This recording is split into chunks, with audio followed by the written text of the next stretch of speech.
In this lesson, we'll be focusing on extreme values in functions, or the extremes, and how we can use derivatives to evaluate these extreme values, or get a better idea of how a graph works. Now, this section is going to be really important if you're taking the AP test.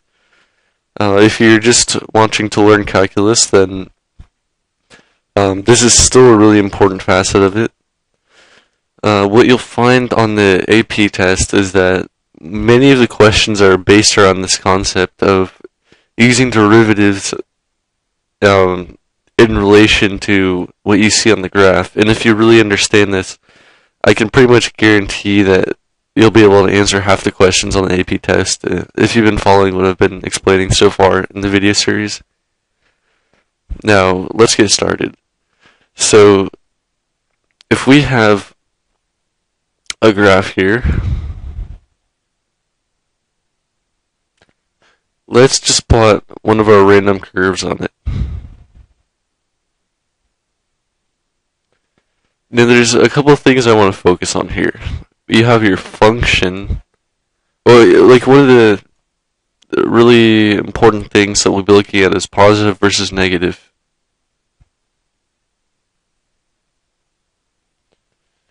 Okay, so we've got the function,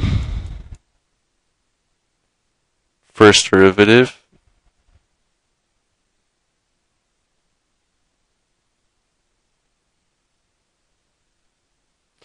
and the second derivative.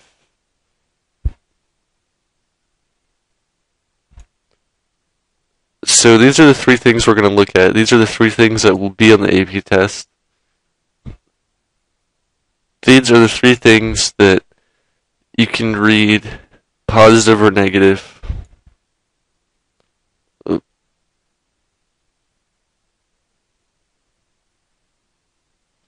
you can read positive or negative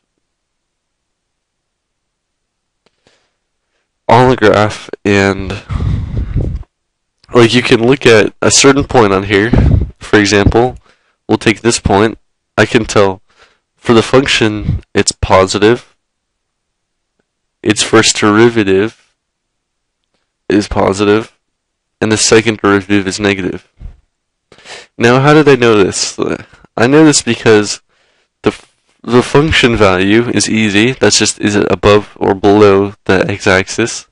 Because it's above, this is a positive value for the function.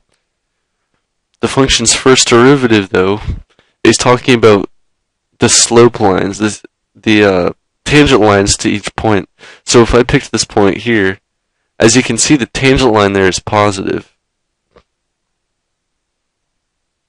And so,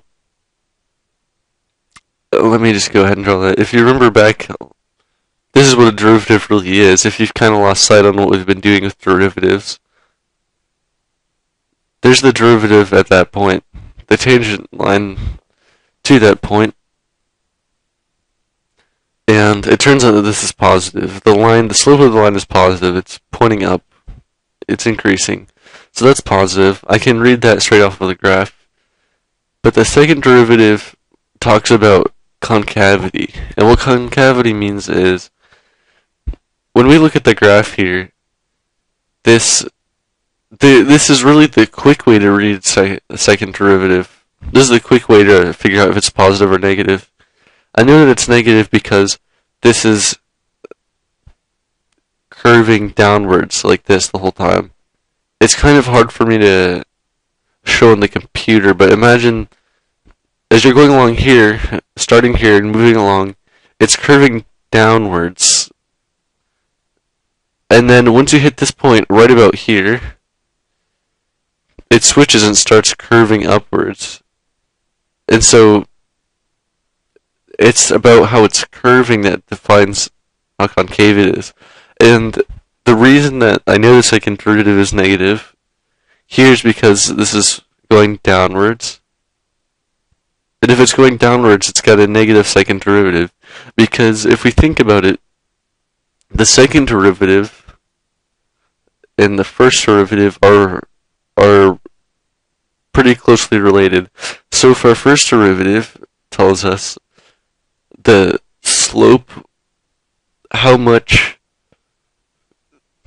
the rate of change is here, what's the slope, the tangent line right at that point.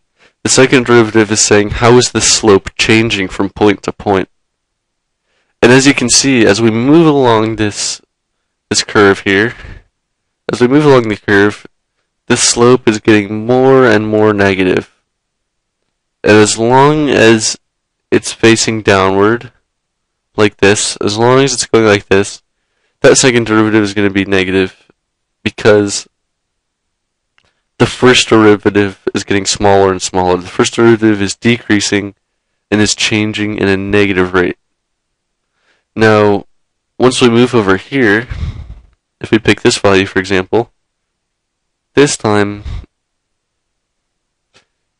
let's clear this up a little bit.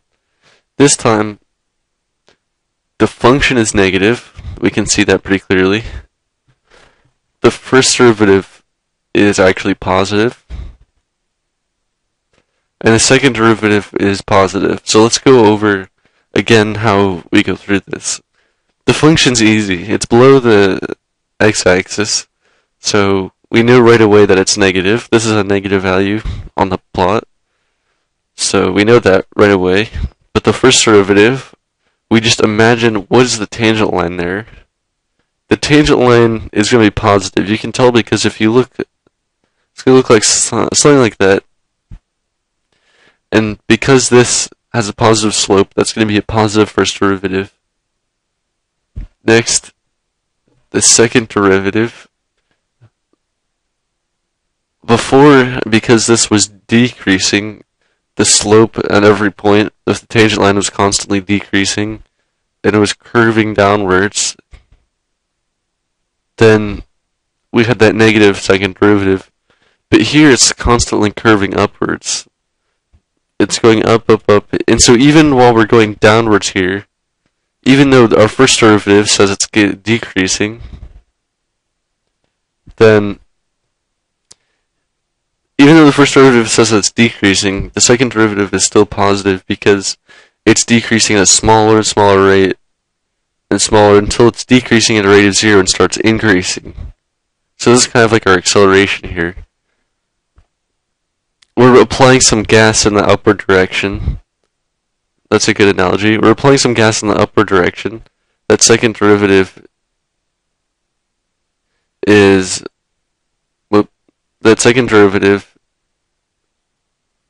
positive because we're applying some gas in the positive direction. So even though we're going down, it's getting slower and slower and slower, and then boom, we hit that equilibrium and it starts going up again. It starts accelerating in the positive direction. Or more like it continues to accelerate, but this time it's moving in the positive direction.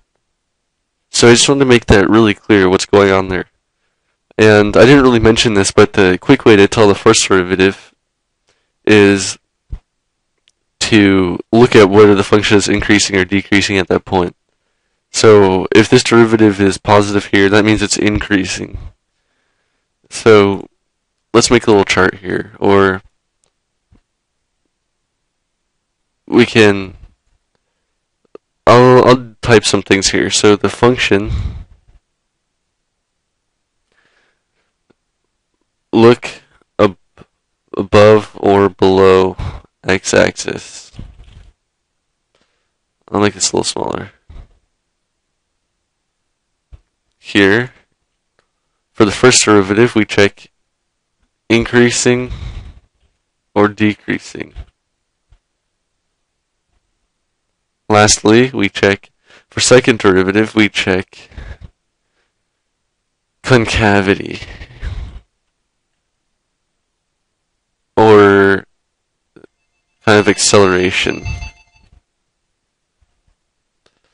And so let's look at one more final example. You probably understand this already, but I'll just give us another one so we can make sure that this is. So here we've got our x and y axis. Let's make another function. Let's do something up here. Okay, so if we look at the whole thing, we can see that the function happens to be positive, any point we pick on here will be positive. Nothing's dipping below that x-axis. Let's check that. And if we're looking at this function as a whole, so we get an idea of how it integrates with, how it's related to each of these three things, we can say that the second derivative, its concavity is always upwards. It's always curving up or accelerating up. So if you think about that, if we're applying force in the upwards direction as we're moving along this way, that acceleration is slowing it down so it hits that point right there and starts going up again. So the second derivative is always positive. It's always concave up. Now the first derivative is actually, we'll split this into two parts. It's increasing on the second half, so it's positive in the second half, but negative in the first half. Because it's decreasing. The derivative will tell you whether something is increasing or decreasing, and at what instantaneous rate. So for any of the values over here, we're going to get a negative first derivative, and any over here we'll get a positive one. But for all values here, the function is positive, and the second derivative is positive, because it's concave up. So hopefully this clears up how extreme values work.